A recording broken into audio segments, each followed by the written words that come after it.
Assalamualaikum warahmatullahi wabarakatuh. Halo Sobat Educamp, gimana nih kabarnya?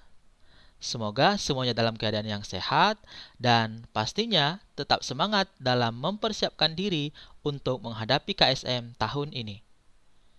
Nah, di video kali ini kita akan membahas soal nomor 16 dan nomor 28. Oke, langsung saja simak baik-baik ya.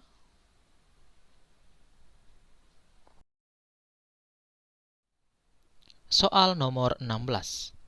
Rumus molekul senyawa organik P dan Q adalah C4H8O. Senyawa P dapat bereaksi dengan reaksi Fehling, membentuk endapan merah bata, sedangkan senyawa Q tidak dapat bereaksi. Diberikan 4 pernyataan, maka pernyataan yang benar adalah C4H8O. Rumus umumnya adalah CnH2nO. Nah, rumus ini bisa berupa senyawa aldehid, bisa berupa senyawa keton. Di soal disebutkan senyawa P dapat bereaksi dengan Fehling membentuk endapan merah bata. Nah, dari kedua senyawa ini yang bisa bereaksi dengan Fehling adalah senyawa aldehid.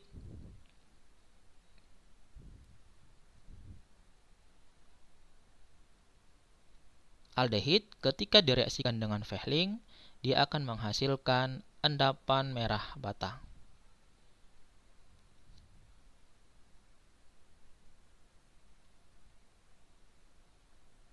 Sementara senyawa keton, ketika kita reaksikan dengan Fehling, dia tidak bisa bereaksi. Berarti senyawa P itu adalah senyawa aldehid dan senyawa Q adalah senyawa keton. Maka pernyataan 1 ini benar. Oke, kita lanjut ke pernyataan kedua. Senyawa P dan Q merupakan isomer struktur. Nah, bisa kita lihat dari rumus molekulnya C4H8O. Berarti kedua senyawa ini berisomer. Nah, isomer struktur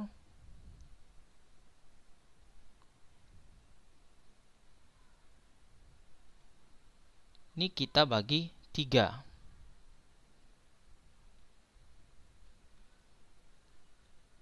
Ada isomer rantai atau kerangka,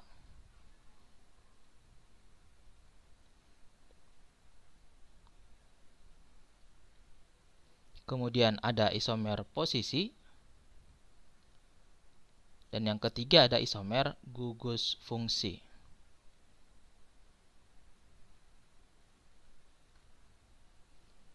Nah, untuk aldehid gugus fungsinya adalah COH. Sementara untuk keton gugus fungsinya adalah CO. Maka pernyataan nomor 2 ini masih kurang tepat. Karena jawabannya ini tidak spesifik. Harusnya senyawa P dan Q merupakan isomer gugus fungsi. Nomor 3, senyawa P bereaksi dengan KMnO4 membentuk asam karboksilat. Nah, KMnO4 itu adalah senyawa oksidator. Nah, aldehid ketika dioksidasi menggunakan KMnO4, dia akan menghasilkan senyawa asam karboksilat.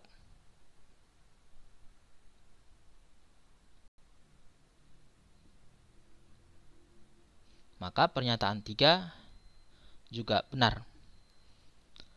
Pernyataan 4, senyawa Q dapat bereaksi dengan reaksi Benedict membentuk cermin perak. Nah, ini senyawa keton dia tidak dapat bereaksi dengan reaksi Benedict. Maka jawaban yang benar adalah yang B.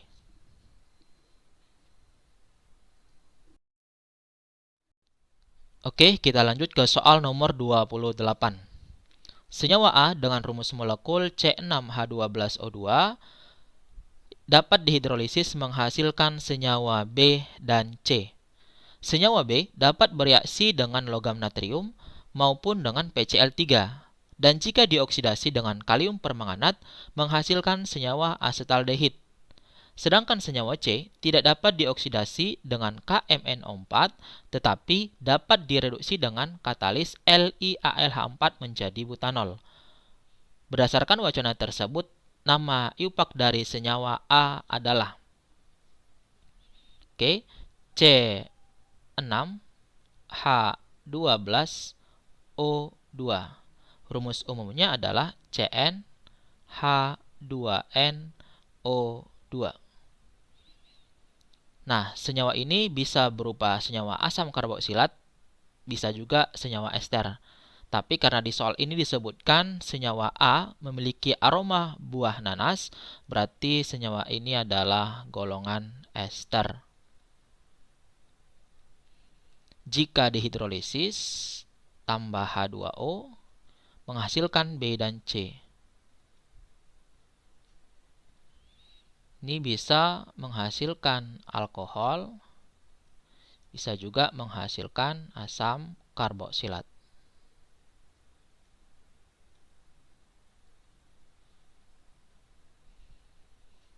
Senyawa B dapat bereaksi dengan logam natrium maupun PCl3 dan jika dioksidasi menghasilkan aldehid. Maka bisa kita pastikan bahwa senyawa B itu adalah senyawa alkohol. Maka senyawa C-nya adalah senyawa asam karboksilat. Karena kalau alkohol ditambah dengan natrium, dia akan menghasilkan RONA, natrium etoksida atau natrium alkoksida ditambah dengan gas hidrogen. Jika direaksikan dengan PCl3, menghasilkan senyawa alkil halida ditambah dengan HCl. Dan jika dioksidasi dengan KMnO4, ini menghasilkan senyawa aldehid. Untuk soal ini, aldehidnya adalah asetaldehid, yakni CH3COH. Nah, senyawa alkohol yang jika dioksidasi menghasilkan aldehid, berarti alkoholnya adalah alkohol primer, yakni C2H5OH. Maka alkoholnya adalah etanol. Berikutnya, senyawa C tidak dapat dioksidasi, tetapi dapat direduksi dengan LiAlH4.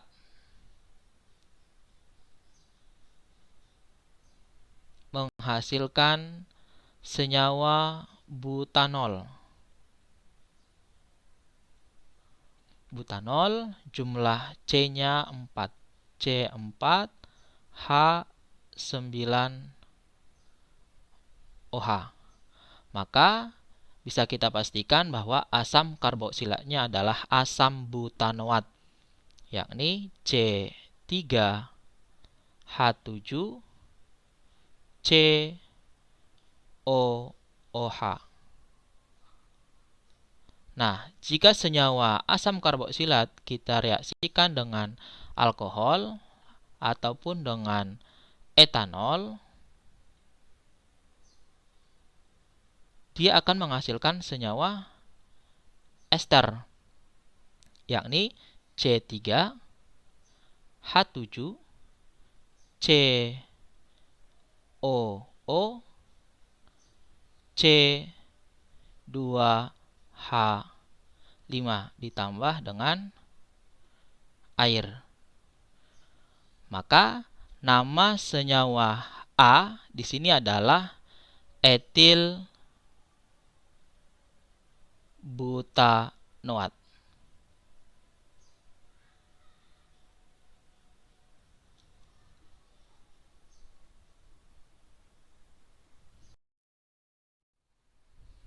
Sekian pembahasan soal-soal KSM di video kali ini. Semoga teman-teman dapat memahaminya dengan baik. Jangan lupa tinggalkan jejaknya di kolom komentar ya. Terima kasih. Assalamualaikum warahmatullahi wabarakatuh.